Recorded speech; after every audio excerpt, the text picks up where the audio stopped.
Good evening, Patrick here, 8 Questions With, and welcome to the show. It's the first one of the week, and we are wrapping up July, but we're going out with a huge bang. As we will be talking with Haley Handson here in a few minutes, and we will also be talking with Tremaine Trejo tomorrow night. So July still has a lot of power left in it to go. So, glad you're here. Glad you're here. Had a great week last week. Thank you guys so much for your support. I really, really appreciate it, and keeping the energy going high. Um, yeah, wow, there's been some interesting things going on here the last time we saw each other. Uh, got to hang out with the mighty Ice Lord on the ninth circle. That was a lot of fun. That was a hell of a lot of fun. And yeah, let's see. And Anthony is going to the library tomorrow. Yes, I went. Today was library day, and well, actually today was not only library day but unboxing day as well. The video is already up, but I gotta say thanks again to our good friend Hobbs Horror, who sent me some excellent movies. He sent me a Curse of Dracula, a Horror of Dracula. He sent me It Came from Beneath the Sea, and he sent me Blackbird, um, which means he knows me pretty well. Because Blackbird, I was looking at it, and it's something definitely right up my alley. So thank you again for that, Hobbs. The library was sort of thin today because last week was bag week sale, and it always seems to be a little thin afterwards. It wasn't thin in terms of quantity. It was just it was thin in the terms of what I was looking for. There wasn't very much there I was looking for, and I only got 3 items. So coming home and doing an unboxing from Hobbs made for an interesting video. And though I was really happy with what I found at the library, I found a season of a show that only lasted 24 episodes. They released it for season 1, which had 18 episodes, but they never released season 2. Season 2 got canceled after 6 episodes, and they didn't release it here in North America. And they did release it, the whole complete series, in France. So if you're in France, you can get the whole series of Boomtown on DVD. And of course, Boomtown is also way out of print. It came out in 2004, way out of print, or 2002, I think. 2002 ended in 2003. Came out in 2004, and it only came out for the one season. All right. Woo. Had an awesome show on Sunday talking about Bound to Vengeance with my fellow IFC Midnighters, um, Ben from Cadaver Club, Haas from Horror with Haas, and of course the mighty Mary Wilson. And that was a really interesting discussion. I personally did not think that we would go that far with this movie. I really didn't. But it was a good conversation. It's a very interesting movie, and one that we highly recommend you guys watch because it has such a open-ended ending. It's one of the most open-ended I've seen in a very long time. And so we talked about it, and yeah, it's interesting. If you've seen it, we'd like to hear your thoughts. You can find that video on my page as well. Next August 25th, we will be back with the ISC show, and we will be watching and discussing the Cured, next August. Um, let's see. What else is going on? Oh yes, yes. The last week of Sharks and Schlock is here. Those will be dropping tomorrow. Um, I had hoped, I had hoped that there would be a rousing, triumphant ending to both mine and Eric. Hey, internet, it's Eric. Are both a rousing end to our month of Schlock and Sharks, but I seem to have misstepped. Um, I knew right away the movie that I'm watching and we'll be discussing. I knew right away that that was going to be the movie of the month for me. That was just a, that was just a for. As soon as I saw it, I'm like, well, there you go. Um, when I watched it, it got even better, and I even say that there is a character in Sushi Girl that has made an appearance in another classic movie, and I dare say it's him. And I want to see what you guys say as well, because I personally think it is. Um, and a very interesting character, and I like to see what you guys think about that. Um, it's a very hey, there he is. Miami is in the house. Uh, hopefully you guys are doing well down in Florida. Yes, our guest Haley Handson will be here in a moment. She is not only is she a singer songwriter, she is a young actress just starting out, and she's also a cosplayer. She also is a cosplayer. Now, I sort of gave her an out because it is freaking hot here in the Midwest, right? It is hot as hell here. It's a good thing you can't see me because you'd be sort of like, dude, like throw some ice cubes on your ass already. It is warm here, really, really hot and muggy, and I just didn't feel like. And Haley lives in the Midwest as well. I just didn't really want to go have her dress up in a cosplay outfit for the heat and come here and do an interview with us for an hour and a half or so. So I said to her, I said, hey, if you don't want to dress up for this interview, because I was hoping she would, that's all right. Because I'd rather have her be comfortable than sit there, all in her costume and be really, really warm. Because we have a heat wave here in the Midwest. We do. It's hot as hell. Um, we got a little bit of rain. It was like a little bit of rain, but it was gone like that. And it was supposed to thunderstorm this afternoon. Well, someone forgot to tell the sun that because nothing happened. Because it is actually it's an overcast, humid Michigan night, but that's it. There's no storms. All right, so let me tell you what's coming up here. What I can start showing off what's going on in August. We do have shows in August coming up. In fact, I just booked one today. I just booked one today.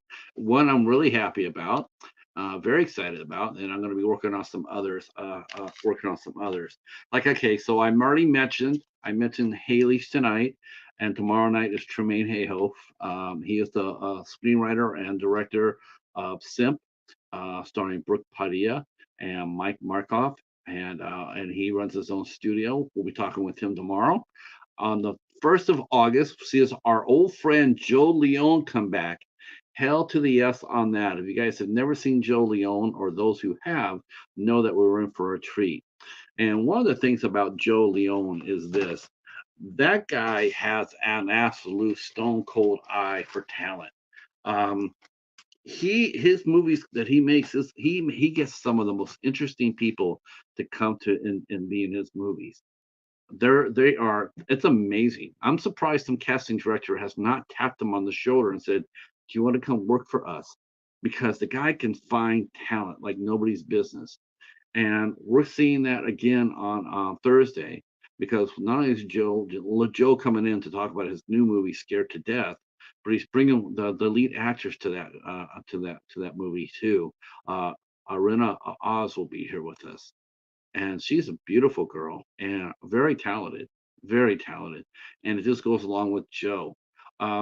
He always seems to find the right actors for the right part. So we will be talking with Joe Leone on Thursday about Scared to Death. It's going to be a fun movie. It's going to be a fun movie. It's going to be a fun time to talk about. It's found footage, but that's all right because I love found footage films. Um, I like the ones that surprise me, though. I don't want the only thing I say. The only weak part about found footage films is that sometimes when you see them, there's a reason why they're found footage, and like everybody dies, and it's like, oh God, if anybody can just break that and stop it, like, can't someone just drop a camera at the end of the movie come back and pick it up and say, "Look, I'm still here. We're not all dead yet," you know. But we'll be talking with Jill about Scared to Death on Thursday, August 1st. Now we have a new show on August 2nd. I was talking earlier about me and Eric doing our schlock, and so we will be back live here on this channel. We are going to be doing our rankings of the movies that we watched during Sharks and Schlock month. All right. So Eric had 5 movies that I picked out for him. He gave me 5 movies. He gave me the best movie. I'm not going to lie about that. It just wouldn't be, it'd be disingenuous to sit there and say, "Oh my God, wait till you see what he gave me." He did give me the best movie. Sushi Girl is,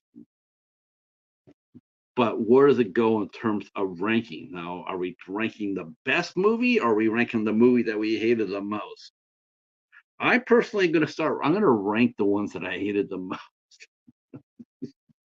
because there's a lot that he gave me that I just wanted to sit there and say, Sushi Girl is good, but it ain't all that when you gave me this one.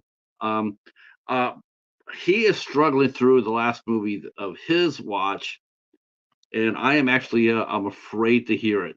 I'm afraid I'm going to be hearing the Patrick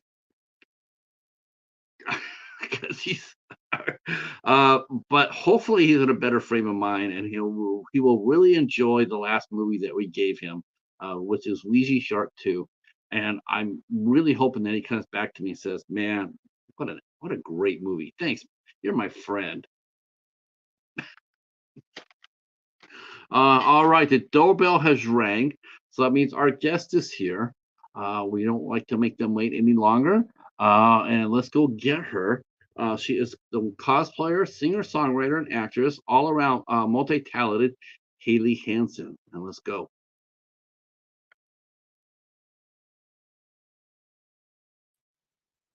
Hi, Hi, how are you? I'm doing great, thanks. How are you doing? Uh, good, good. Is it hot where you're at? Yes, Yeah, killer.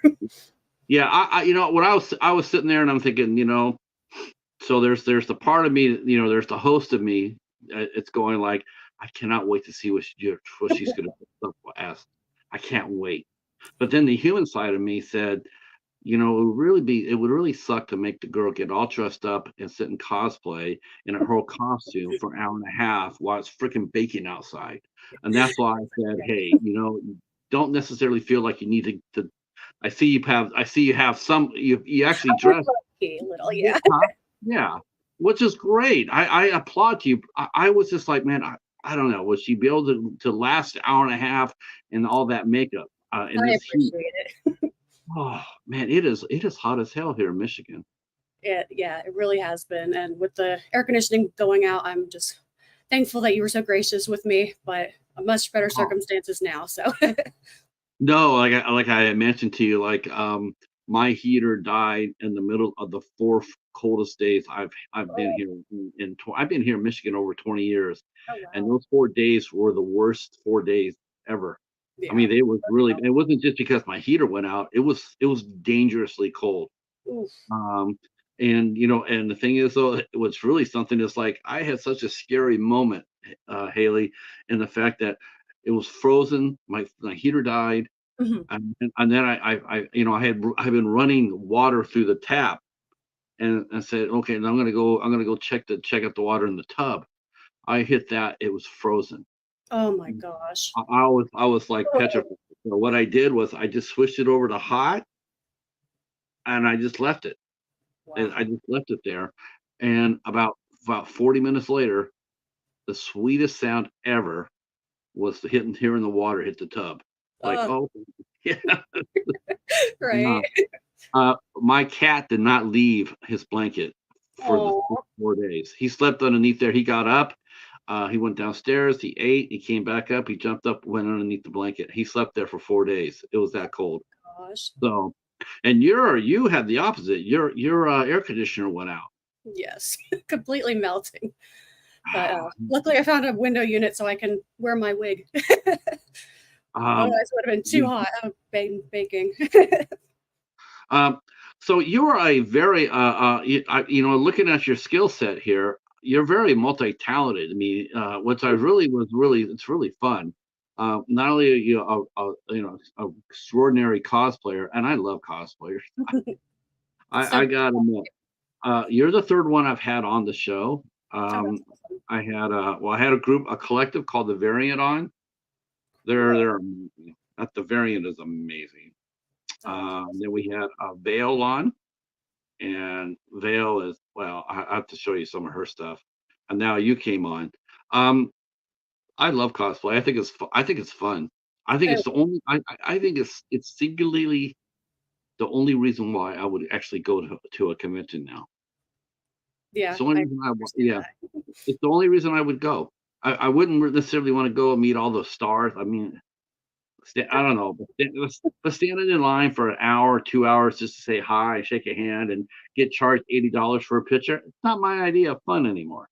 Maybe I when I will was say I'm doing that for the first time this Friday because I have to meet William Shatner. I am through the roof so excited to. are I'm not even. You don't have to tell us, but did you have to pay an extra fee for that? Oh yeah. Yeah. He's worth it to me, but it's the prices are ridiculous. Yeah, it used to be. It used to be much younger than you. When I used to go to conventions back before color was invented. So back when dinosaurs walked the earth. So anyway, when cosplayers used to come out, it was almost like it was sort of like, okay, it was a curiosity. People walking, it was a curiosity. Over the years, as the years have gone by, the curiosity has become the feature. Now, when people go to conventions, they're like me. They're not going to see William Shatner. They're going to see you. They want to see what you're doing and what your That's costumes are this year. I love Let's see. Isn't that? Did you ever think that would ever happen when you first started? In fact, how long have you been cosplaying? I really started it like in the pandemic because I do this combination personally with cosplay and music covers at the same time. So I coordinate the songs with the characters that I'm doing and vice versa. So I really started doing music covers and stuff like that at the beginning of the lockdown because why not? I had plenty of time to. So I really got into it. But I remember watching on sci-fi years and years ago this show where they brought on nothing but cosplayers and showed the inner workings of how many people would just spend hours in their studios making these custom costumes. And I'd never heard of it before, and I thought it was so cool. So dabbling in that has been really fun. I just love taking on different characters outside of in film necessarily. What did you I mean, if you did it during the pandemic, but what drew you to it? Have you seen cosplayers before before you start, before the pandemic? Had you been to conventions before and seen them walking around? I have never been to a convention before. this You is gonna be haven't? my this is gonna be Well, my this is very your first one. Oh wow. You haven't appeared at are you going to costume? Oh, are you? Mhm. I'm going to the Monster Mania Con, and I'm so excited. And I will Uh be doing a cosplay for it. So, what are you going to dress up as for your first convention? oh, a member of Starfleet. I have Oh, to. okay. Okay. Oh wow. Okay. Now, not a red shirt though, right? No, no, I'm making my mom be the red shirt.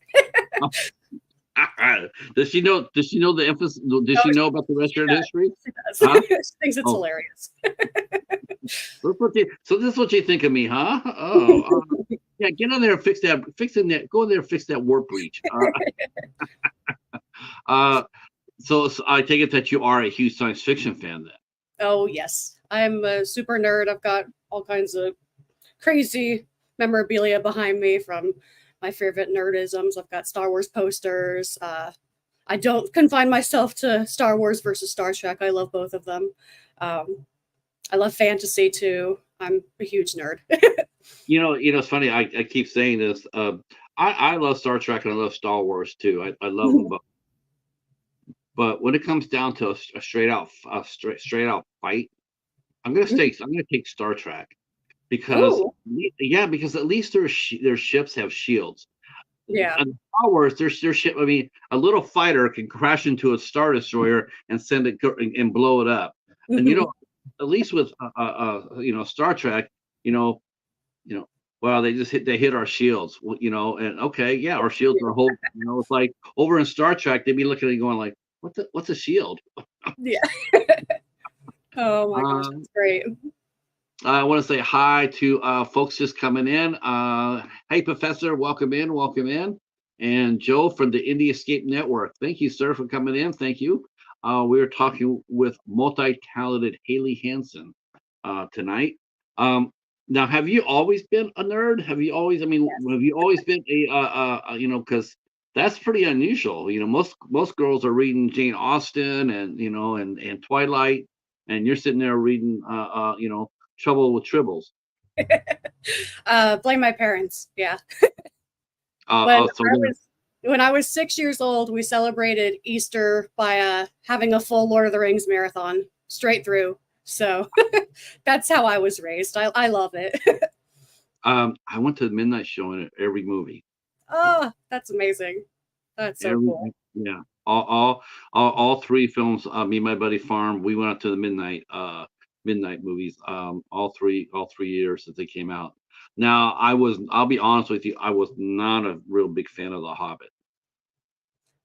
I liked it because it was very immersive in a time when I needed it, but it's different. I appreciate it in its difference from the first collection. I just, I just felt it was a little bit of I felt it was more like a cash grab than I really felt like it was advancing the story. It didn't I don't seem to know. have as much soul, but I thought it was fun at least. Yeah. I mean, had great music, and you know the creatures were great, but it was just like The Hobbit was just one book for a reason, Yeah, and you know that was it. It was just one book.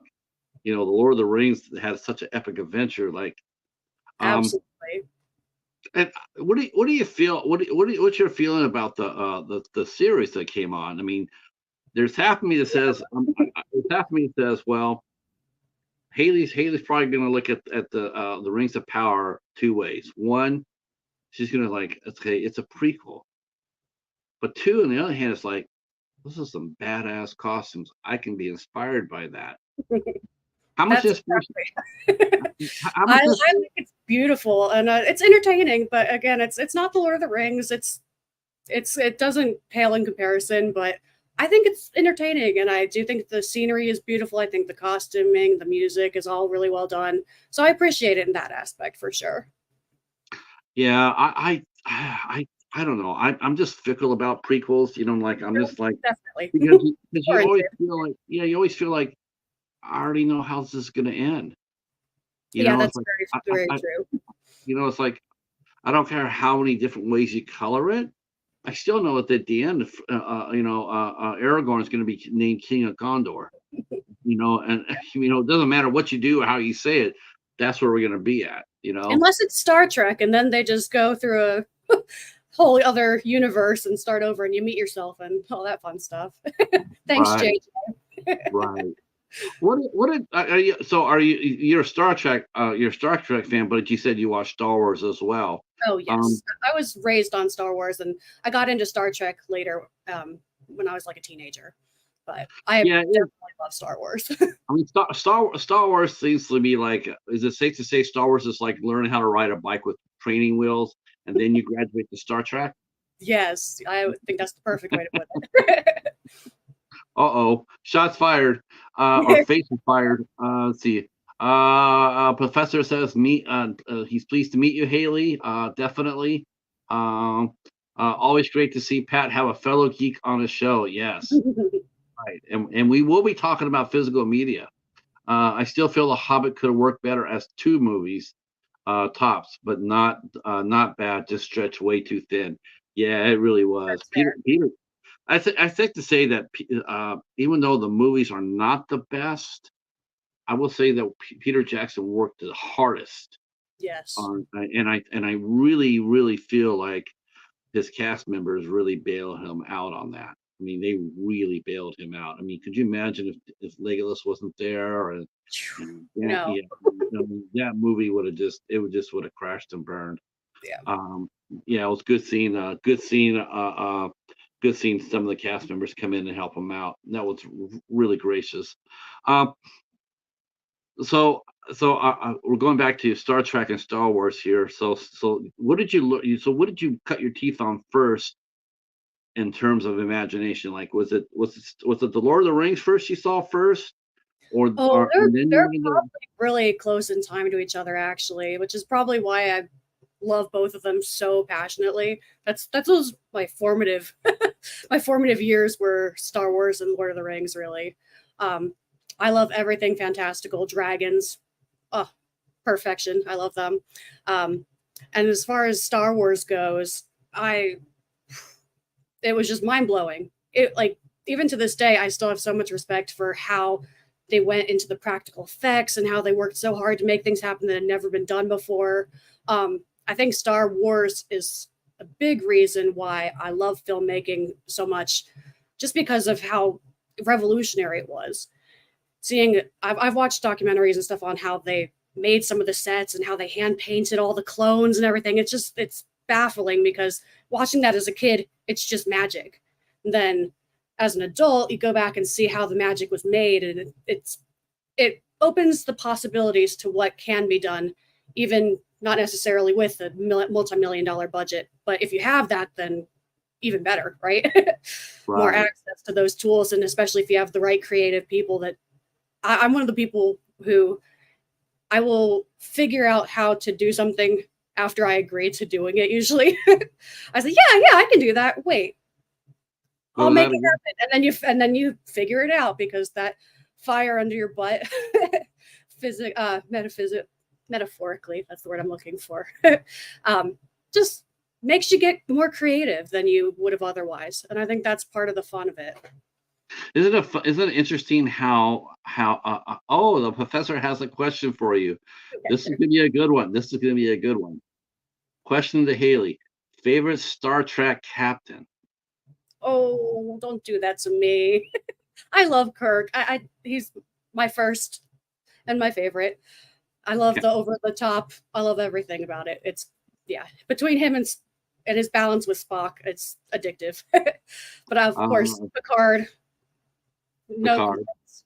No complaints. I love them all. I Uh, have to uh, watch more of the Next Generation. I've seen all of the original series plenty of times, but I do need to watch more of the Next Generation because I love oh, Picard. and have you watched Voyager and Deep Space I have, Nine? I have to catch up on those. Oh my gosh, yeah. I'm favorite episode of Star Trek. Oh gosh. I already know what it Ooh, is. that's so hard. The one that comes to mind is the Menagerie. I That just always was like, whoa, such a crazy episode. The premise of it just totally took me off guard. I loved seeing Pike. That's one that really sticks with me. But it's hard to go wrong Um, with triples too, you know. I go with I go City on the Edge of Forever. Okay, yeah, That's uh, that's my favorite Star Trek of all of them. yeah. Of all of them, that's my favorite one. Man, that was a good episode. I mean, I remember the very first time I watched it, and I was just so shaken by that. I was just like, wow, and then it's just when McCoy's sitting there and says, "Do you know what you've done? Do you know what you've done?" And Spock says, "He knows, he knows." It's like, damn, Mm, that's the ultimate sign of a captain right there. yes. You have to do it at such a high cost. But yeah, that's a great episode. Um, yeah, you gotta catch up on Voyager and Deep Space Nine. Now, Oh, do you collect the physical media? Do you collect do you have like the original series or anything from all the Star Trek? Do you have the all of them, but I'm still working on it. I do have the original VHS sets of the whole original series. I have the Funko Pops. I've got little starships hanging from my ceiling. You can't see them right here, but I have movie posters from the premiere night I went to see the reboot of Star Trek. I'm a collector. I didn't know they have Funko Pops. Oh, they Was it? do. I'm probably gonna see if I can get William to sign his little Kirk Funko Pop, but they're really cute ones. I just got one of Spock with the cat, and it Oh, looks that's like right. so I had to Yeah. have that one. I think that's just adorable.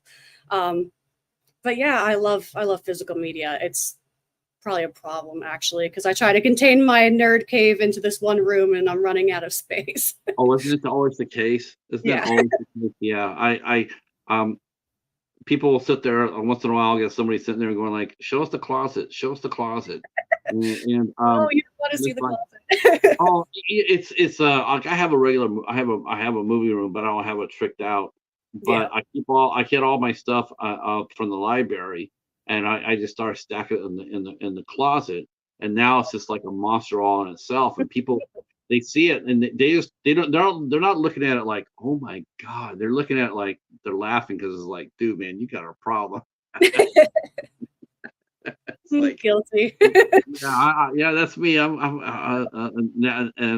us the closet. No, You really don't want to see the closet, I'm telling you. no, no. You know what? It really it's most people they get super excited like like I see people all the time that show off their collections. Oh, Mhm. this is it. This is it. This is that. This is what I got, and I'm going like, man, I wish I could do that, but I have too much. Yeah. Uh, let's see. Never enough. The professor just said, geek, collector, and supporter of physical media. Awesome guest in my book. That's Oh, right. thank you. That's right. Only the best on 8 Questions with. Now, is this your first press? Is this the first time you've been interviewed as terms of being a singer, an actress, and a cosplayer? It sure is. Wow, that is awesome. Honored to be your first. Thank you. Um, so now, obviously, we love the physical aspect of media, but it also tells me one other thing about you, and that is you must be a hell of a reader. Did you read all the books when you were younger? I was a huge bookworm as a kid. I struggled to read as an adult though. Um, I I actually learn a lot. I'm a nerd in that I love visual things. So I watch Discovery Channel all day long, whether I'm doing my chores or working on the computer or anything. I'm learning about ancient civilizations, how they built the pyramids. Like that's how I consume a lot of media. My sister's a huge bookworm. I wish I was as talented as she is because she can whip through things really quickly. But I get a lot of my reading out of scripts, and I like writing a lot too, actually. Yeah, I was a voracious reader when I was younger. Mhm. Used to read Lord of the Rings once a year, every year, once a year. Yeah, it's just without a doubt. And I I still read as I now I read a little bit more now than I did, but there's a time there where I didn't find myself didn't really not reading too much. Yeah. I sort of missed it because I felt like it was stilting my imagination. I sort of like I felt like my brain was atrophy. How to Yeah. say it? That. Yeah. Yeah. So No, I I started need to reading a get little bit. back I into started it. I reading really a little bit more. So talk. Let's go. What was your first love? Was it singing, or was it geekdom, fanboyhood, fangirlhood? do. Wow, it probably all happened around the same time. I started performing as a dancer when I was little, and I was terrified. I had the horrible stage fright. And what actually broke me out of my shell was that my dance instructor gave me the first solo in our Christmas performance. So this girl who had never performed, I'd never danced I wouldn't even dance in front of the moms, let alone on the big recital stage. But she gave me the first solo, and I got the courage up, put on my little pink jacket, and walked out on stage and sang the first intro to Santa Baby. And no one knew I could sing. And from there on out, it was a lot easier to go out and perform, especially for singing for me. That's a comfort, actually. Because I am able to go into a zone where what else is happening doesn't really matter. But I love singing and performing, and singing especially was probably what really got me into the other aspects of performance. Where do you think your strongest suit is? Is it the cosplay, the creativity in the cosplay? You're just started getting out as being an actress, or is it your singing songwriting? What do you feel is your strongest attribute, and why? Strongest attribute. Oof. I don't like to give myself a lot of credit for the most part. Oh, Um, if you don't know if you don't do it, who will? It's fine. Yeah, that's true. I think my strongest attribute is my singing voice. I am trained in opera. I've got a very strong voice. So that's where I find my comfort. Um, Luckily, a lot of the things that I like to do kind of intertwine with each other. Like I was a makeup artist for about 10 years. So that led perfectly into cosplay. And I grew up with an artist mother, and between the two of us always working on art projects, that really led into making props and making my own costumes. And then I like to combine my interests. So I make my artwork for my album covers, and I like to do the cosplay with the singing. So I get to kind of have a little bit of it all. Yeah, that would be. You're right. That would be such a great skill set to have right away. Well, not develop it. Here you are. You're learning how to be a creator and a seamstress and making your own outfits. And this is before you did cosplay or even knew what it was. But here Mhm. you already have the skill set like when it did happen, you didn't have to sit there and say, now what do I do? I mean, now you're able to just sit there and go like, oh Play, hell yeah. make it happen. Yeah, exactly. So I like the term artist as all encompassing because I like to create stuff. That's who I am. That's kind of what embodies Haley. Let's see. The professor mentions he can't sing or dance and have social anxiety, but he is a budget baller. That's one thing he is. There I always have mad respect for people that can perform in front of a crowd. So much respect to Haley. Thank It's weird. I mean, I've been, I had to do a couple of introductions and work on a couple of things on stage when there was like 1,000 people in front of me. And you. let me tell you, that is disconcerting when you get up there and people, when you fix something, and then you stand up there and people see that you had done it and they start clapping. And it's like, well, why are you clapping at me? Because you just want to get out. You're just like you feel like you're right caught in the spotlight. And it's like, man, don't clap me, clap for these guys, and just hurry up and get the hell off the stage. Uh, our brother in arms here, though there is no such thing as a lazy cheetah. Um, but lazy cheetah is here. Um, hey cheetah, hope you're doing well too. And he loves the makeup. Oh, thank you Um, very much. Now, yeah, what does it make from? I mean, I don't want to assume. So, This is Lady Gaga's version of Harley Quinn. I was in that movie. I saw this makeup in person. So this is my interpretation of that look. That movie is coming out later this year, and seeing it was so cool. It was really like a surreal experience. So I thought that would just be a fun one for me to do. I had all this stuff already, so it was easy to toss it together. But the eye makeup I had to study really carefully because it didn't look as bold on her in person. It looked more natural. Um, but I'm not. I'm a bold girl, so I amped it up a little tiny bit just because that's my flair. But yeah, it's the Harlequin diamond. this is That ties back. This is the Harley Quinn from Joker Part Two. Yeah, Folie à Deux. Okay, okay. Now, are you also into comic books too? Are you into the superhero aspect of things, or is that or just stay with Star Trek, Star Wars? Well, I just saw Deadpool and Wolverine. I really liked it. I love Marvel. I love DC. I never really got into the comics themselves, but the movies, yes, I love them. I think the multiverse has gotten a little big for Yeah, and they're feeding upon themselves. That yeah. I'm gonna be honest with you, and I'm saying it right here. That casting of Robert Downey Jr. as Doctor Doom is I don't like horrible, it. I don't like horrible, massively horrible, totally. it. He's gonna have no, he's gonna be Iron Man. Yeah, It's yeah. he's just like Ryan Reynolds. He has a certain way of his acting. That's Mhm. what it is. He's not. He doesn't. I don't know if he knows how to. I don't know if he knows how to create characters anymore. Yeah. That's the. And I'm saying for Ryan Reynolds too. I'm not sure if Mhm. he can create anything. He's been playing himself for so long Yeah. that can you sit there and can you play a serious role?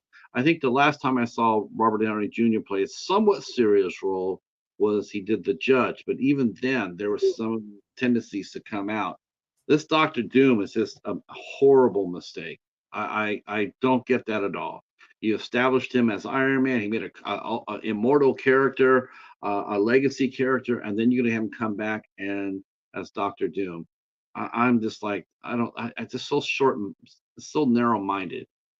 Yeah, I think even Stan Lee said himself that Robert Downey Jr. is Iron Man. It was perfect casting. I kind of think they should have just left it at that, honestly. Yeah. I just, and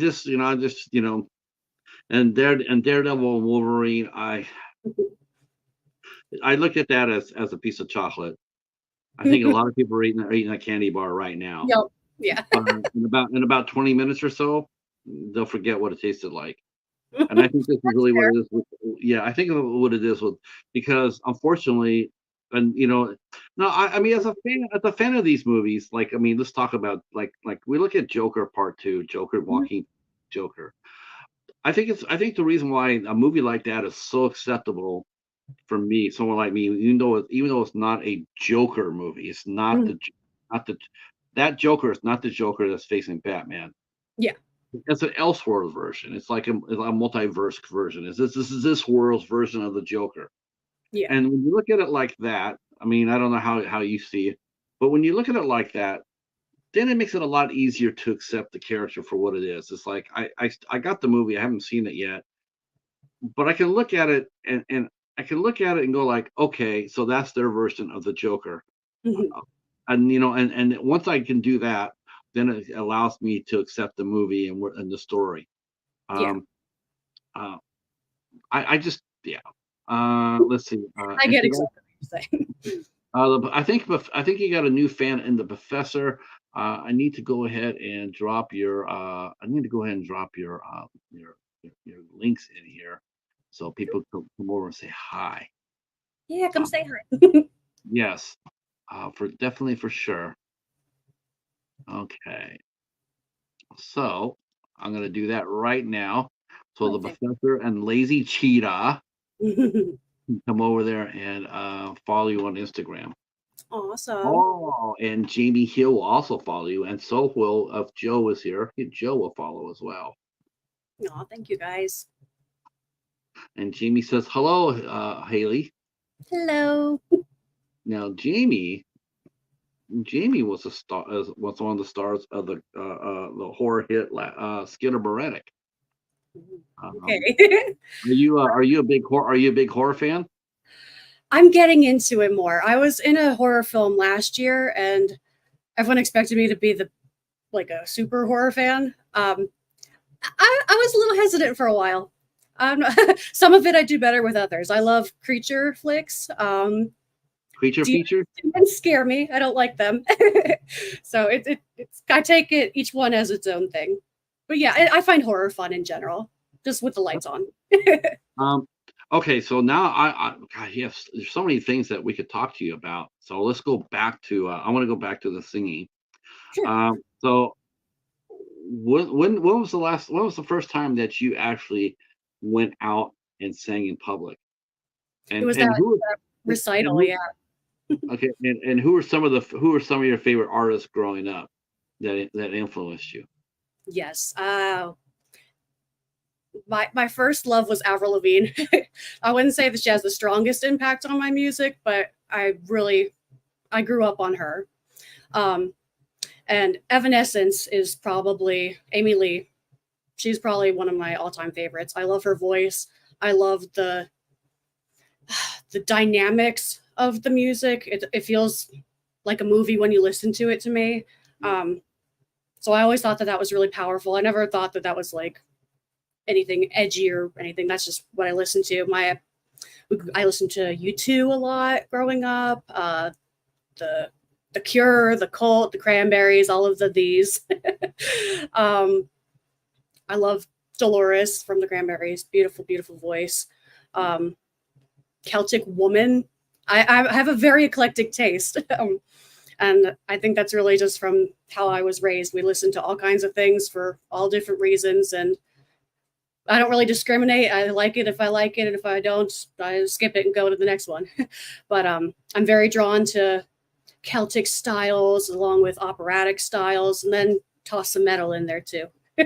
Uh, that's a good thing because Cheetah says that he's a Linkin Park fan himself. I love Linkin Park. Yes. Linkin Park, and yeah, I was in Linkin Park. I was a fan of Linkin Park.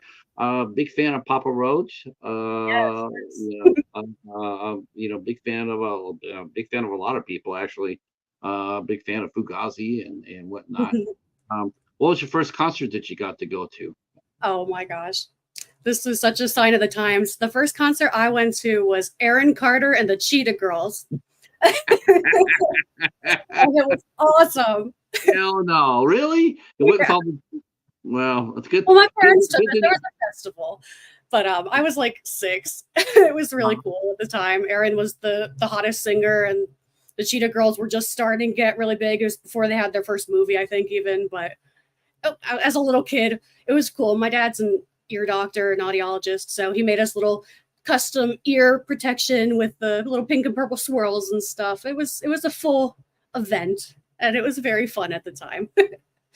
Oh my gosh, I can't even imagine what that would have been like to see see that. That's I think now which one of those guys passed away? That was Aaron. Yeah, that was unfortunate.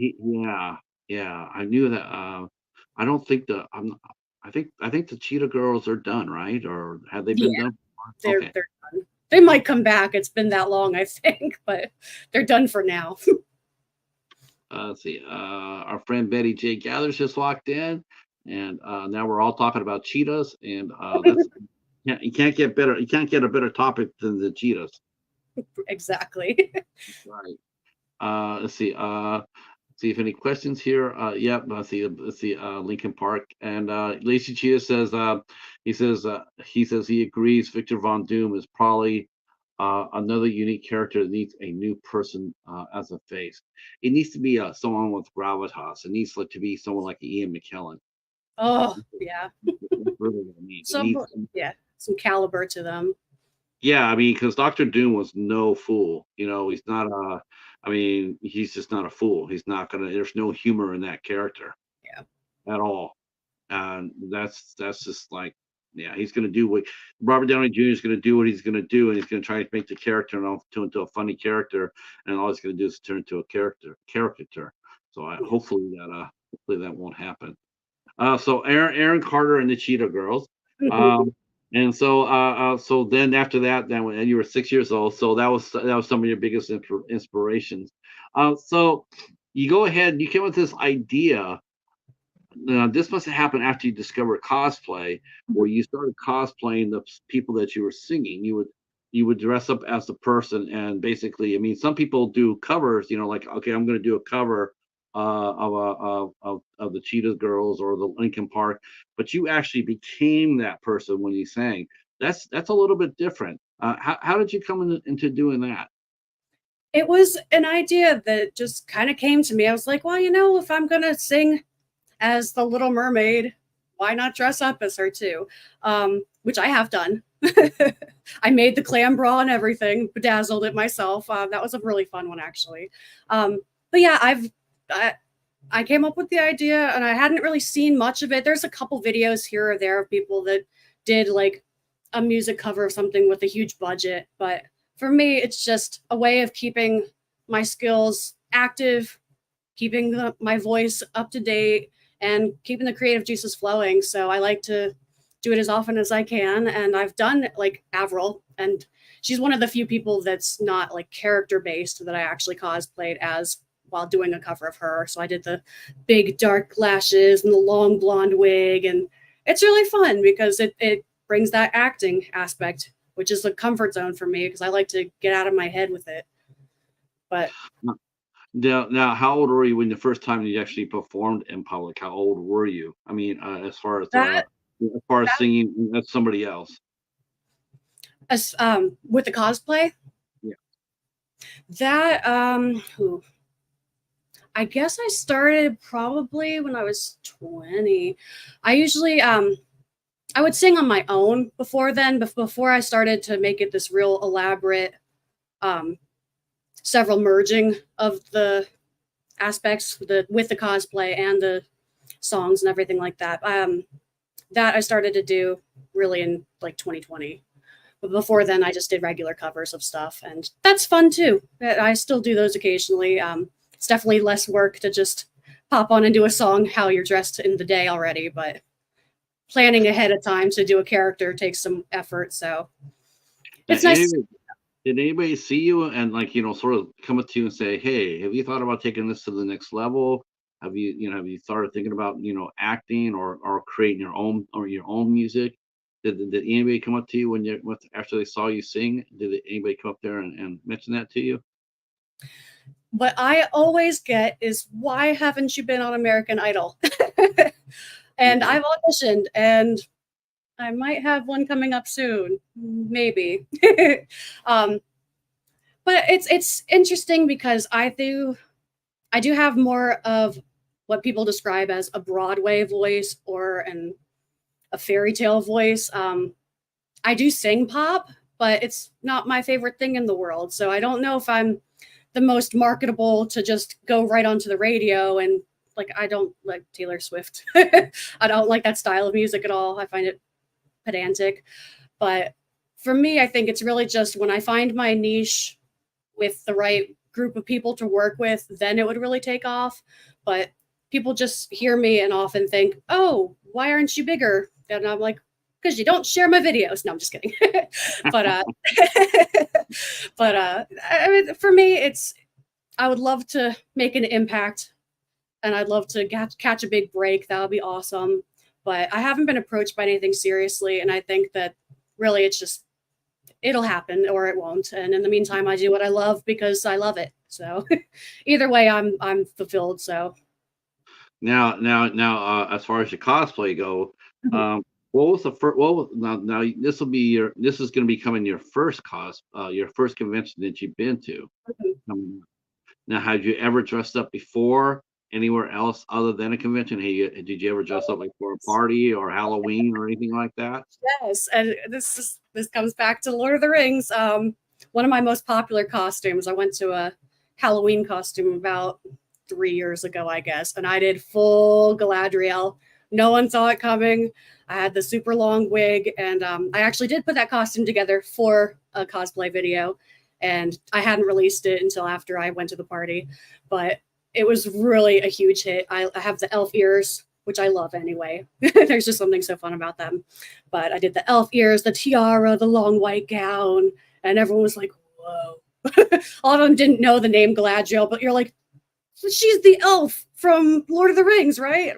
That was really fun. That was probably my most popular costume I've done.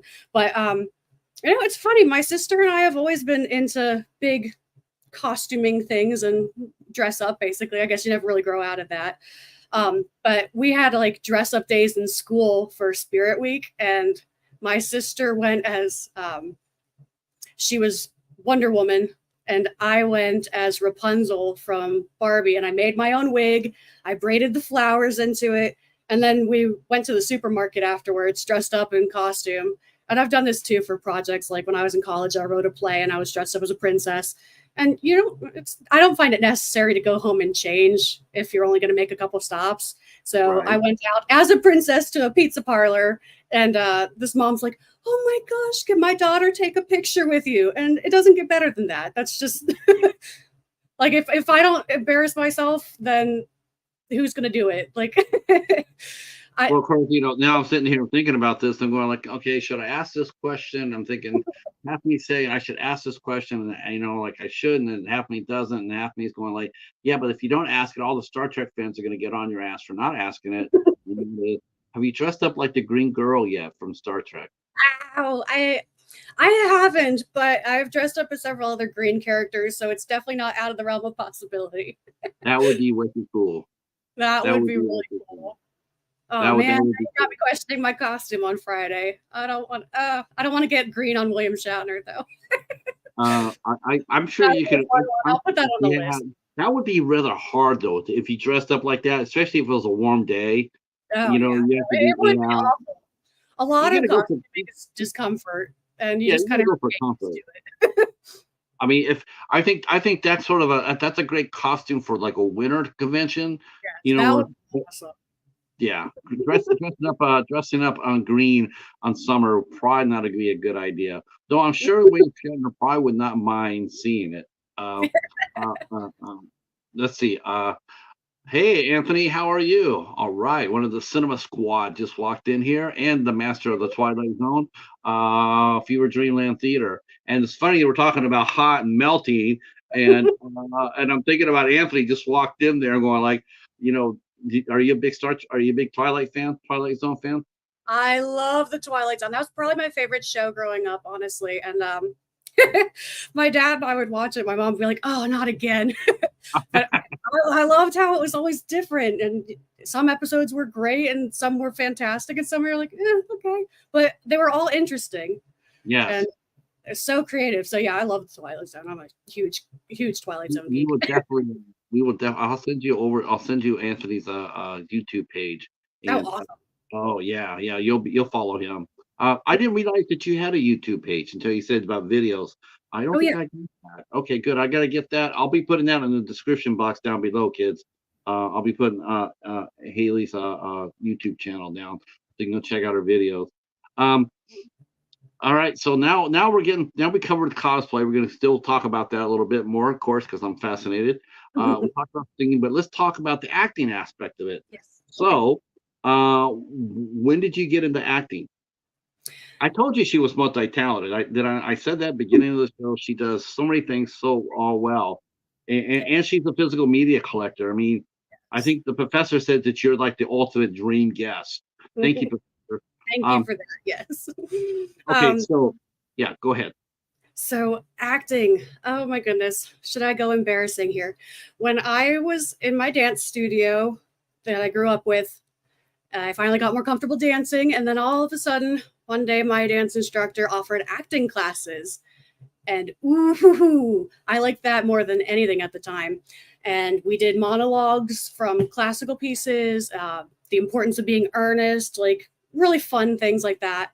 And it really got me out of my shell because I got to be someone else. But this is funny, and I'm going to embarrass myself and just do it. The first role I played was Grumpy in Snow White and the Seven Dwarfs, but it was a knockoff, so I was Gloomy Gus, and I had a beard, and I looked just like my father, and it was awesome, and it was a musical, and I just loved it. It was so fun because you get to go into this other world, and I'd never tried anything like that before, and that's really what started it for me. So I did live theater all throughout school, all the musicals, all the plays.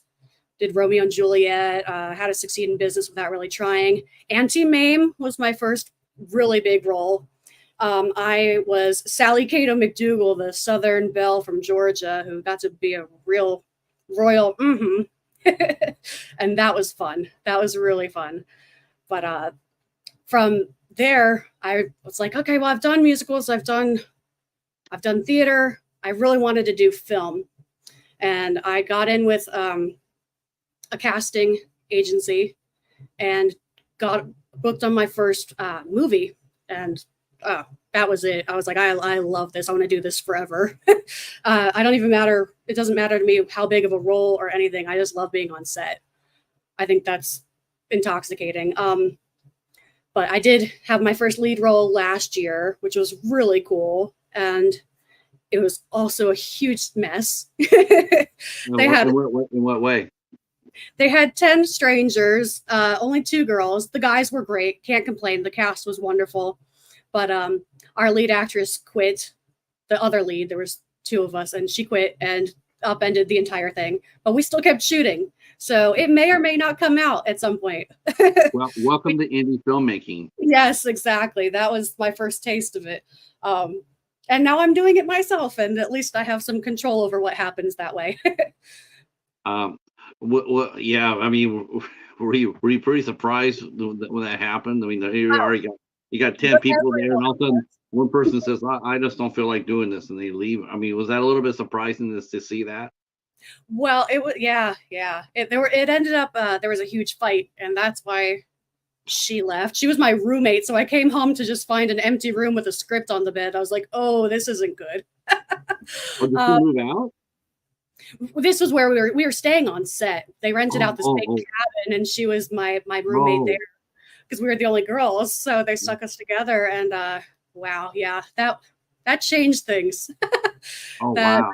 really changed everything. So you had to learn how to think on your feet because all of a sudden I got the lead role. I was a secondary lead, but now I was the focus at that point, and that was crazy. Was this a student film that they were working on? I mean, was this No, film? no, this was a grown woman who should have had her act together a little more. And the shame of it is that we all loved each other as a family, and that's kind of how it went down to when how the big ugly family fight broke out. So the cast and we're all still friends. That's probably never going to change because we went through hell and back together. But yeah, I think in the future it's just really making sure that people are honest. You do your part and you have your integrity, and everything else that comes out of that is the cards will fall where they lie. But it was still an awesome experience just to be part of it. I loved seeing all the people work their magic, getting to see the screen while other things are being filmed. That was a first for me. That was really cool. And it's part of the process. Some things go great and some things don't, but it just got me thinking, I want to do this with some of my ideas too. So I'm currently working on my own film based off of a script that my sister and I wrote together, and I'm hoping to shoot it in a couple months. So that's going to be really fun. What kind of roles do you think that you're suited for? I mean, what sort of roles do you wanna try to tackle? I mean, you got your first taste. Mhm. Um, what would you like to do next as far as as far as a role that you wanted to embrace? What kind of you want to try comedy? You want to try drama? Uh, I would love to do a drama. Comedy's fun. I feel like that's always a cool one to do. Assuming it's directed well and it all comes together. But it's hard to nail comedy because the timing has to be the same for everyone. I would love to do a drama just because it's so raw and it really takes you to different places. But for me, my goal is I really want to be like a fairy someday. I would love to do fantasy down the line. That's like the dream come true. Um, and even voice acting, I'd love to get into at some point too. But drama roles are always fun. I love playing the bad guy. Um, I played a lot of bad guys in theater so far, and everyone's like, "You're so nice," and I'm like, "Yeah." Which one is me acting? that's right. It shows you how good of an actor I really am. Yeah, exactly. Uh, Oh uh, goodness. what's been the most challenging thing that you found? What have been some of the most challenging aspects of acting versus, say, creating a costume or singing, songwriting? What's some of the bigger challenges that you have faced? And how did you handle them? Oof. There's been a lot. You have to really love it, otherwise it's not worth it. Just to be completely honest. I'm in South Jersey. There's not a ton of work here locally, so you have to really look at a role and say, is this something that I want to do? Is it worth it? A lot of times gigs aren't paid, so it's like making the sacrifice of your art over your living, which is hard because they should be the same thing, but we're just not there yet. Um, the hardest thing about acting for me is when you actually have a role that you really care about and you don't want to mess it up. um, because you do have to take yourself into sometimes not so nice places. And I worked under Mike Lemon, who was just a gem of a person.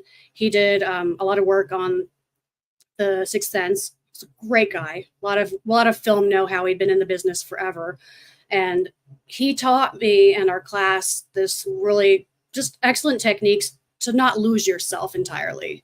It's okay to feel those emotions when you're going to a really dark place, but you don't want to let that become you. Like that's why I'm not a fan of like the overall encompassing method acting. I think it's dangerous. Um, Someone like Joaquin Phoenix is like like that. Joaquin and most of the Jokers, honestly. Like losing Heath was horrible. Um, and I think that's a real risk if you're not protecting yourself, which is why it's really important to take care of your mental health in addition to making sure that you do a good job. So that balance can be difficult. But for me, it's not necessarily I have to be this person. I just have to kind of let them borrow me for a little bit, if that makes sense. Right. And you're right. You don't want to sink into it too far so you get lost. I mean, in the sense of in that regard, you got to look at someone like a Cesar Romero, who, he saw the character for what it was, but he says, like they want him to shave his mustache. And he's going like, I ain't doing that. I'm not going that far out Your for that. boundaries are a huge thing in the industry. Yeah. And the point I was trying to make with Mike is the best thing he taught me is if you have to go dark, go as light as you can. Go to the moment of pure joy and bliss and let that bring you to tears rather than going to the darkest place you've ever been and then they can't pull you out. Like, you don't want to do that. But I thought that was really brilliant, actually. And I try to take that to heart when I'm doing some harder roles and hopefully more in the future, too. Now we have a demon cheetah in the house. I don't know. I'm not sure if demon cheetah. I think demon cheetah is our is lazy cheetah unleashed. Let's see. Comedy is hard. That's true. Either everything is okay to make fun of, or nothing is. No, So, that's true, too. so she's right when it comes down to timing. The professor says it's well known that the nicest, most kind souls to ever grace the earth can act as the best villains. That's true. That's Thank true. I tell you the villain that really caught me, like, because I seen him in the comic books as one way, and I always seen him that way. And then I saw him in the movie version of him in the first movie of the version of them, and they came out with this backstory. Man, I lost it. I lost my shit, and that was Ian McKellen again when he played Magneto. I you. mean, the first time we see him, I mean, it wiped out every single thing that you thought you knew about the character. It wiped away in a heartbeat. All of a sudden, now you see, like this is why he is, and you're going over there and you're looking at him, going like, before it was like you got to stop Magneto at all costs before it ruins the world. Now you look at him going like, you're not really saying anything to him because you don't really know, you don't have anything to say. Because you look at his backstory and you're like, I can't blame the guy for being pissed off. I don't really see him as a villain. I never did. after, Mhm. after him in the X-Men. I never really saw him as that way again. It's interesting how it's interesting that way because you see a villain a certain way and it's like very shallow, but like this is the bad guy. But you see a character like Magneto and both Ian McKellen and Michael Fassbender gave him such a big part, and you just like I I know he's supposed to be a villain, but I just don't see him as that anymore. Yeah. I think it's some of the greatest acting I've seen to be able to take that away, make to change the perception of one character so much that you've got to look at him as like, wow, and then in a mind's eye they switched him. And Yeah. let me catch up real quick. Let's see. True Professor Macabre, the souls that gets pushed around and walked over are the ones that lash out the hardest. Mhm. Yeah, we see. Look at Robert Williams could do evil. Hell yes, Robert Williams was a great villain, fantastic villain. It was amazing in Insomnia, Law and Order. Yeah, he was. Yeah, he was not to be trifled with. He played a real nasty guy in one of my favorite movies of all time, August Rush. And he played one of those characters that it was very empathetic, but still you're just like, ugh, gross. Like, want to smack him. But that was one of his most, one of my favorite performances of Yeah, Robin. mine too. I'm thinking of Robert Williams. I'm thinking about him in Insomnia, which is a fantastic movie. He was one of the greatest. Yeah. And then he played a character on Law and Order that his character actually was caught, but then he escaped and they never caught him. Oh, Uh, wow. yeah, that was interesting. Yeah. All right. Everybody's talking in there about that. That's awesome. Heard you mention earlier about class. So what's your nearest biggest city? I mean, what city are you by? Atlantic City. Atlantic City. Okay. So obviously New York's your in your The New York's biggest threat, yeah. so now, do you go down to how do you go about auditioning for roles there? Do you go ahead and um, do you go down to New York proper, or do you do self auditions? How do you look for, how do you find Self the parts? auditions, yeah, because it's too much of a trek to make it out of the way to the city to not know if you're going to have a job there. So self auditions are my best bet. I work from home too, so it's definitely better to keep things at home until you know that you've actually got a job to do. I went to the city for 2 days for Joker. I actually sent the role to one of my good friends that I worked on that horror film with too, and we both got the parts. And we drove there together, which was really fun. And I love when you can build a tight knit group of people that you can travel with, and it makes it so much easier, and it's more enjoyable to have a shared experience like that. But yeah, I try not to go into the city. Luckily, there has been work in Jersey too, and the industry is moving here. There's the largest Netflix studio in the world being built currently in New Jersey. So I am really excited for that. I also have started my own production company, and hopefully we'll be growing that steadily so that I can make my own opportunities, and bring on people that I like working with too. That's part of the best thing about this industry is getting to work with people that you enjoy and being creative together. Yeah, you definitely don't have to worry about finding actors in there. I mean, Yes. in fact, I think I'll say his name because I suspect he'll be here before the end of the show. Oh, cool. Jeff Clark Jr. will probably be in here, and he is from New York as well. Oh, awesome. He's an actor, director, an excellent one too. And yeah, I'm sort of surprised he hasn't popped in yet, but I'm sure he will. But you have a really rich background of talent to draw upon. Uh, but what's the auditioning like?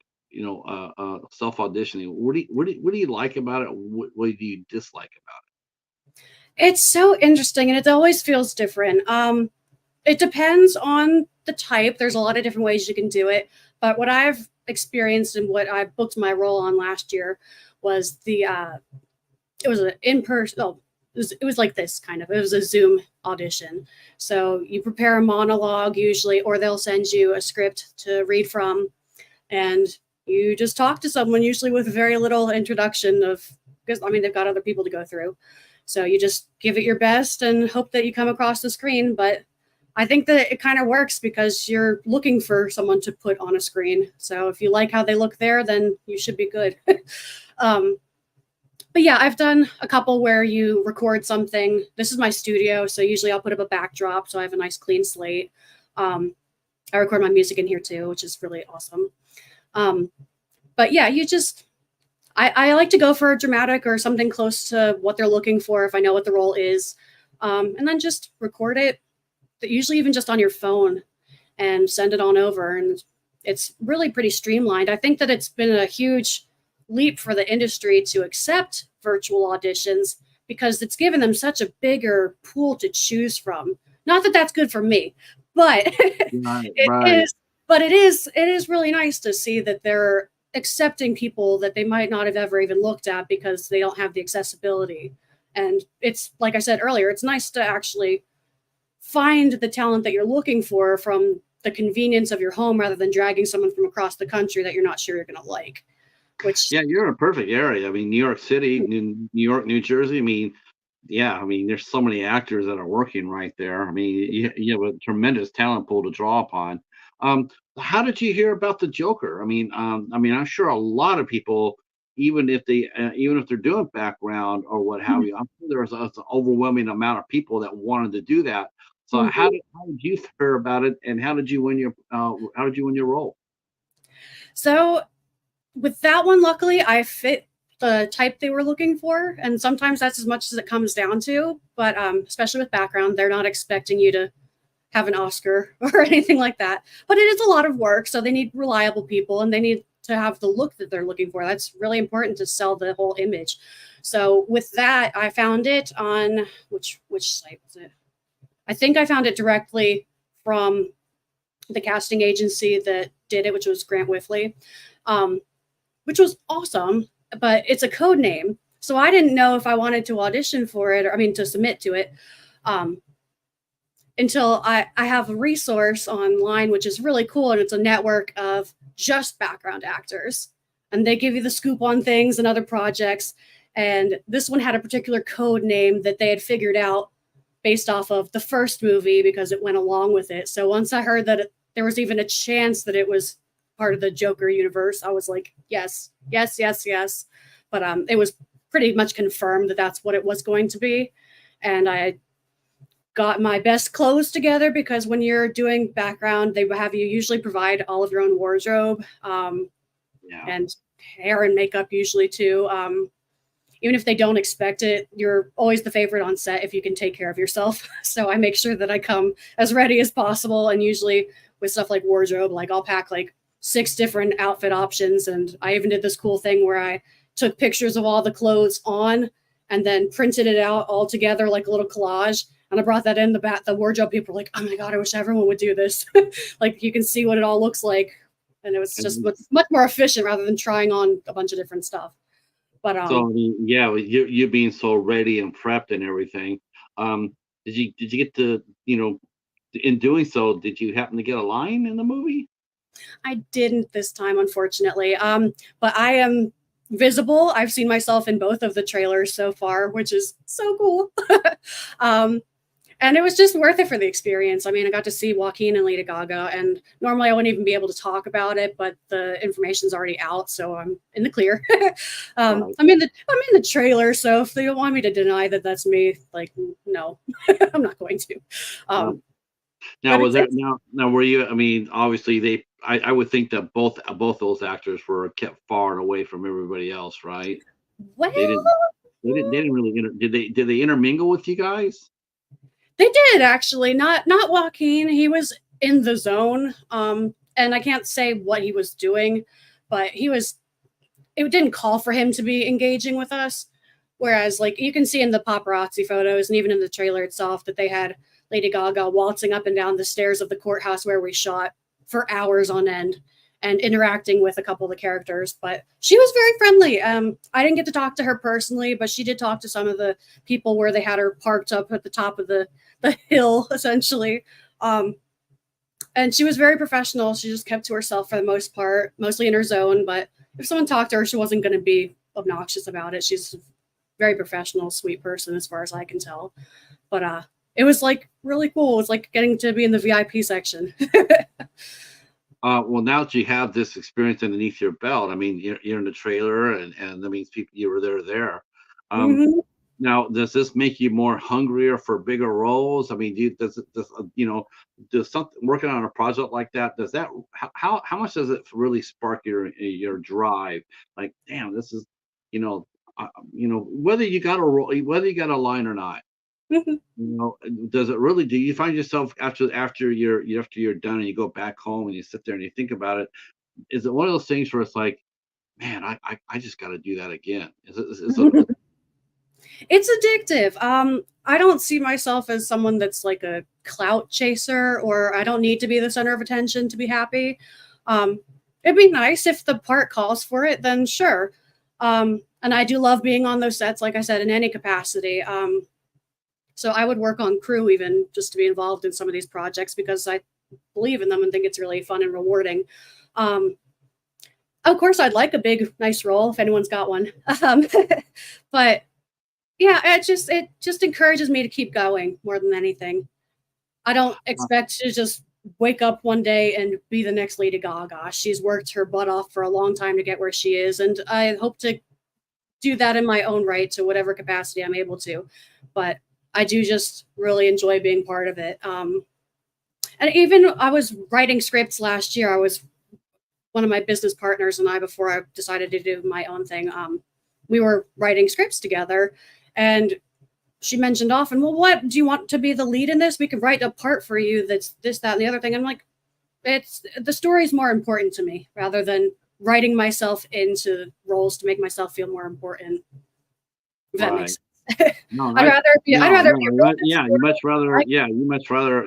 It's all about the story. That's like, Yeah, and I'm cool with like even like Stan Lee did with his little cameo in the back saying, "Yeah, I was in it." That's cool. That's enough if everything else is how it's supposed to be. So uh, it's more important to have integrity and to make sure that the vision is as clear as possible than to insert yourself where you don't necessarily belong. um, let's see. Lazy Cheetah wants to know what's your favorite type of monster.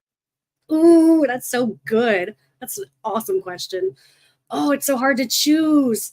I love dragons. I love cryptids in general. I don't know if you guys can see behind me, but nope, not yet. I'm in the way. Are you a fan of the Secret Saturdays? That right there. Oh my gosh. Well, I've got a signed Patrick Gimlin poster right there because I love Bigfoot. I'm obsessed with Bigfoot. Are Um, you? You know, I do. we had a young director on here who made his first movie, and it's called Tennessee Bigfoot. Oh, that's awesome. I love that. I swear, I've watched all of the documentaries on Discovery about Bigfoot like 5 times over. I love it. It's so fun. Here in Jersey, we've got the Jersey Devil. I dressed up as Mother Leeds last year, which was so fun, and I actually made a little baby Jersey Devil prop that's over in the corner of my room. I can't pick just one. That's mean. Uh, I love all the monsters. that that's funny. See, have you heard? Speaking of cryptids, have you ever heard of the Secret Saturdays? I have not. Oh You have my, to introduce me because I'm intrigued already. the Secret Saturdays. That was a badass show. That was a great show. Yes. I could tell. I could tell. I'm a cryptid lover as well. So let me ask you, Lazy Cheetah, have you watched the Secret Saturdays as well? Betty's saying she loves Gremlins. Are fantastic. Ooh, Gremlins. The only thing that gets me, I'll tell you what gets me about monsters. I tell you, I hate when they put the monsters in the wrong region. Yeah. Like lately, they've been doing a lot of Wendigo movies, right? Oh Now, yeah. Wendigo is like that's a Canadian monster. That's a Canadian thing. But they try to bring down Wendigos down to North America. And can I tell you, I absolutely hate it. I'm like, I'll always bitch about it. It's like you can't have a Wendigo in the United States. It's a Yeah. Canadian. Well, It needs it's to be. funny that you mentioned that because the movie I did last year was about a skinwalker, and we talk about the script how it doesn't look like we're at Skinwalker Ranch, and then we're shooting it in upstate New York. So that was interesting. It definitely doesn't really look like Utah out there, but that was it's it is what it is. I don't see Canadians stealing Bigfoot and having him. I saw Bigfoot at Niagara Falls. I don't see that. I Bigfoot saw is big. everywhere. I saw Bigfoot. He was up in Toronto watching a hockey game. I don't see That's that. They don't steal our monsters. But for yeah. some reason, some people here think it's okay to steal the Wendigo and then make really really shitty movies out of it. Like, That's true. That's true. Yeah. I have uh, some real doozies about the Wendigo, honestly. See, Lazy Cheetah says, Gremlins are badass. I love Gremlins. Yes. The Yes. movies didn't do them justice. They're also sky menaces. They take apart planes from lower. That's Ooh, right. that's That's fun. right. That's fun. Twilight Zone 20, Terror at 20,000 feet with your boy, William Oh Shatner. yeah. That's I love right. That's right. Cheetah says he's actually never seen Secret Saturdays. That's because they're secret. No, it. Secret's out now. that's it. That's Everyone go it. flood to it. Oh my gosh! If I could ever interview Nicole Sullivan, I would probably be talking to her for the whole show about the Secret Saturdays. Uh, uh, let's see. Hey, Kevin. Oh, see, look. Kevin just walked in. This is great timing. His name is Super Chat, and his name is Kevin, and he is a Canadian. So Oh, the there you Wendigo. So he knows about the Wendigo. Kevin knows about the Wendigos. Let's see. Yep. Yeah, that's right. That's right. Hey, another Twilight Zone reference. That's right. We're all about that. We're all about, yeah. There's a lot of cryptids in the Twilight Zone and the Outer Limits. go. Uh, They're so the, good. the Outer Limits was a Canadian-based remake of the American show, They No. based it out in Canada. A fantastic series as well. All right, so now I also heard you mention Mike Lemon, so I heard you say class. Yeah. Um, so I'm taking it you're taking acting classes. Where do you take your classes at, or where did you take your classes at? And what are some of the things that you learned that you didn't know before, or you had a perception of it and then you had it changed? Yeah, I worked with Wiesper and Ryan, and contractually, they're going to take credit for me if I ever make it. God bless them, which is just fun. But yeah, they gave me my first movie job working on Bruised with Halle Berry, so I got to watch her direct, and it was that's what was really just like so cool. I had to be on more sets after that. Um, but yeah, they offer acting classes, and I did commercial work. I grew up doing commercials, so that one was very natural for me. But then I moved on to the film classes, and what was really cool is that at that point I had done background. I hadn't done any major roles myself yet. Um, so it was interesting to get that instant feedback because you're watching yourself on a massive TV screen in there right after you act, and you're like, oh, okay, that maybe wasn't as good as I thought it was, or okay, maybe that's all right. But the biggest things that I learned from that was don't look directly into the camera. That's number one. It freaks people out. Don't do it. And it's really hard not to do because that's where your eyes assume that there's someone talking to you. And also just tone it down, keeping it real, unless you're playing a character like in a comedy that's over the top. Or Less, you're being chased by a Wendigo. yes, or that in that circumstance, then by all means, scream your head off. I was a scream queen in that last movie. I almost blew up my voice. And oh my God, every time I would scream, the guys all like ducked for cover. They're like, oh, cover your ears. It's horrible. But that was really fun, actually. But yeah, the thing is less is more on screen. It's not like live theater, which was my background up until that point. And I am very over the top on stage. Because you have to be. You have to sell to the people in the back seats.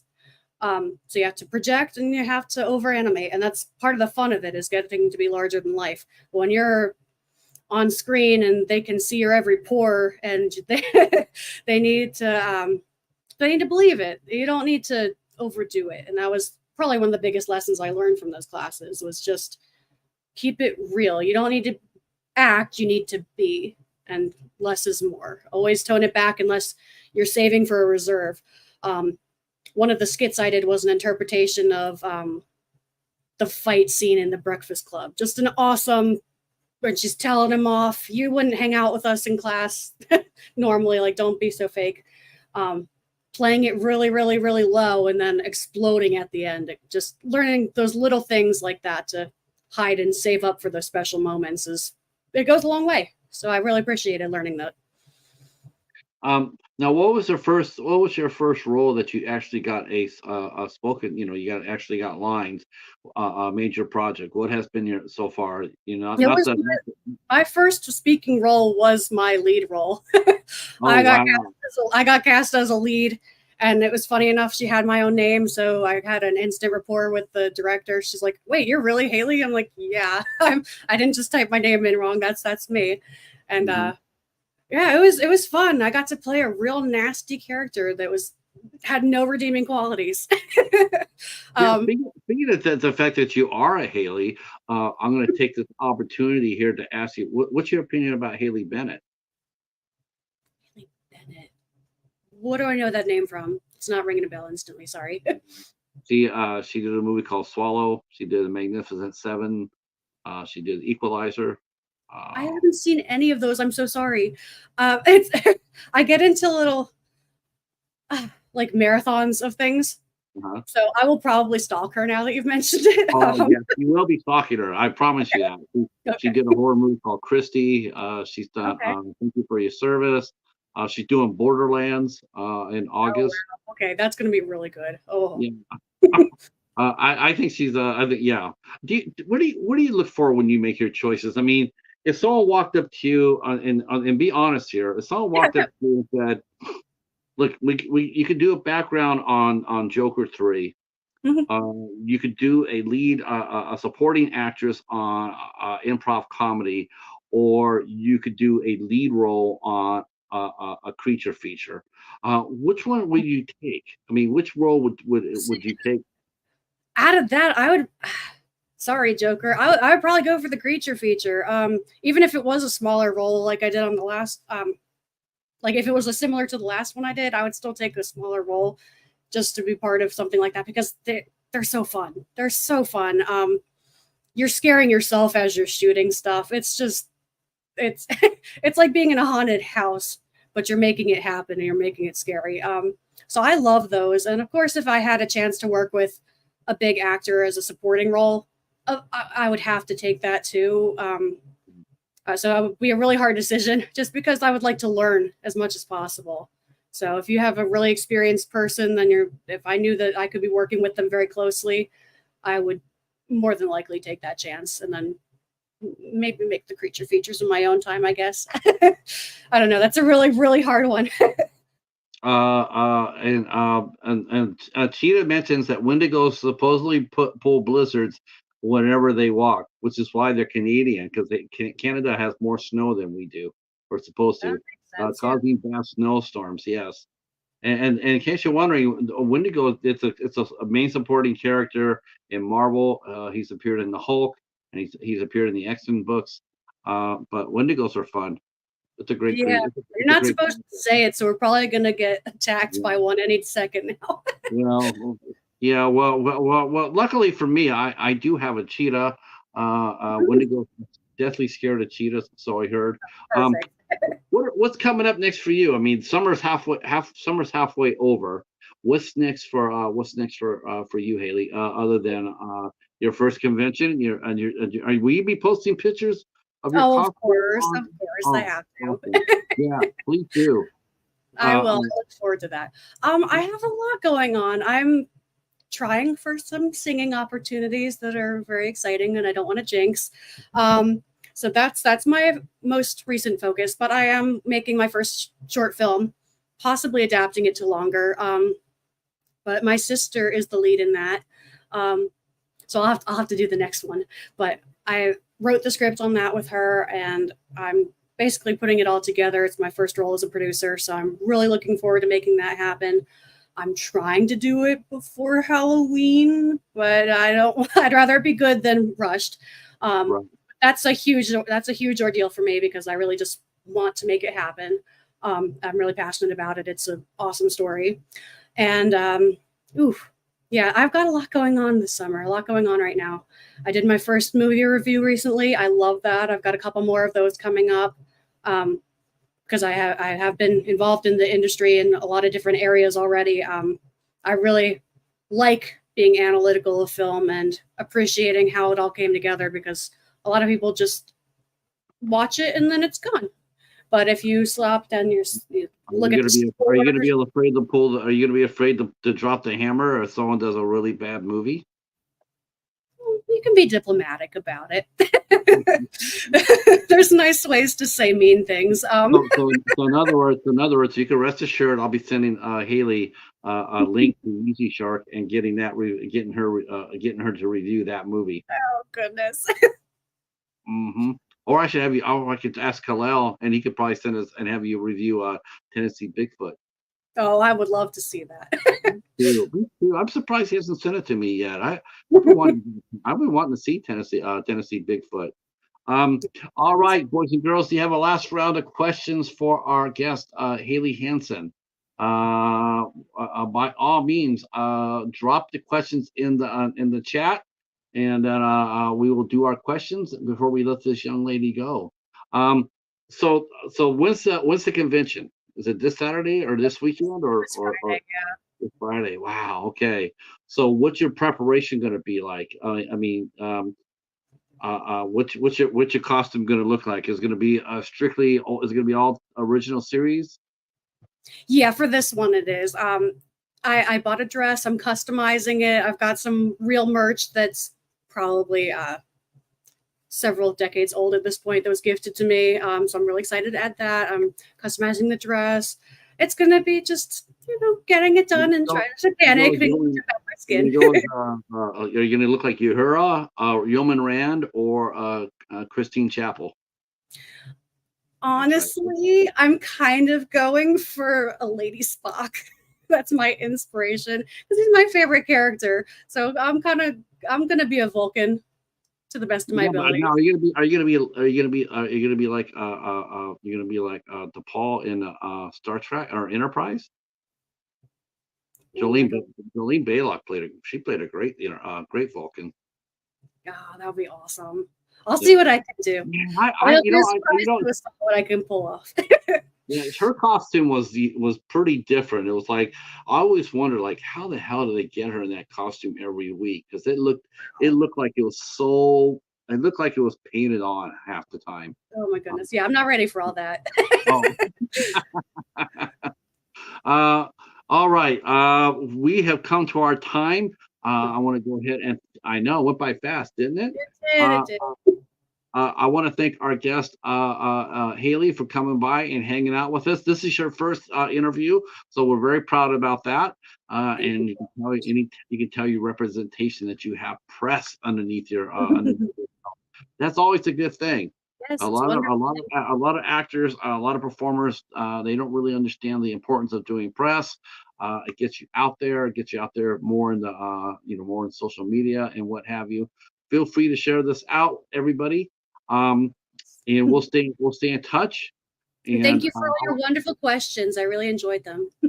I want to thank the chat tonight. The chat, we got to give the chat a hand because they really knocked it out. They were engaging and asked some really fun questions and very supportive. And they're all going to go to your YouTube channel. And you had 48 subscribers. I dare say you'll probably have over 48 now. I You'll would probably have, really appreciate that. yeah. And we will try to push you out a little bit more, and we'll come back and talk to you again. We'll have you come back on, and if you get your movie out before Halloween, we'll definitely have you come out and talk about it with us. I would And love yeah, to you guys in the chat, tomorrow we will be back. We will be back with director and studio head of Hey Ho Studios, Tremaine Hayho will be here with us tomorrow night, and we'll be talking about Simp, which stars a lovely actress named oh boy, Deidre Pydra, Brooke. Let's see, hold on, Brooke Pitra. I think I said it right. And Mike Markoff will be here at 8 o'clock, and we'll be talking. He's going to kill me for this. We'll be it. talking about his film Simp, which is a joyful movie. And then on Thursday, we have screenwriter and director and a return guest, Joe Leone, whose new movie Scared to Death is coming out on Bayview Entertainment, and he will be bringing the lead actress of that movie, Arena Oz. And like I said before, Joe Leone, he knows talent. That guy he's a casting director in a director's body. He's got a wonderful ear for picking up talent. And he will be here Thursday, 8 o'clock. Um, yeah. Stay right where you're at, Haley, and to the chat. I hope to see you guys tomorrow night. Thank you for coming up. Thank you for your support. I wouldn't be able to do this without you. And we will see you tomorrow. Peace.